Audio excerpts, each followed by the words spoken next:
કેરીનો છુંદો બનાવવા માટે આપણે 1 કિલો કેરી લઈ લીધી છે। કેરીને આપણે છાલ ઉતારી લઈશું અને ખમણીની મદદથી એને ખમણી લઈશું। તો 3 કેરીને આપણે ખમણી લીધી છે।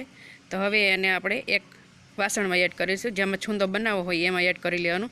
1 કિલો કેરી સામે આપણે 1 કિલો ખાંડ એડ કરવાની છે। થોડી થોડી એડ કરીને આપણે સરસ રીતે મિક્સ કરી લઈશું। સરસ રીતે મિક્સ કરી લીધા હવે આપણે કડાઈને ગેસ ઉપર ચડાવી દઈશું અને એક તારની ચાસણી બનાવવાની છે। તો આ રીતે હલાવતા જશું અને એક તારની ચાસણી લાવવાની છે। તો 6 થી 7 મિનિટ બાદ સરસ રીતે ખાંડ ઓગળી જાય તો 1 ચમચી હળદર એડ કરીને આપણે સરસ રીતે મિક્સ કરી લઈશું અને એક તારની ચાસણી થાય ત્યાં સુધી હલાવતા રહીશું। તો ચેક કરીએ તો એક તારની ચાસણી 10 થી 12 મિનિટ બાદ થઈ ગઈ છે। તો હવે એને આપણે નીચે ઉતારી લઈશું અને ઠંડુ થવા રાખી દઈશું। ઠંડુ થઈ ગયા બાદ આપણે એમાં 2 ચમચી લાલ મરચું પાવડર એડ કરીને સરસ રીતે મિક્સ કરી લઈશું।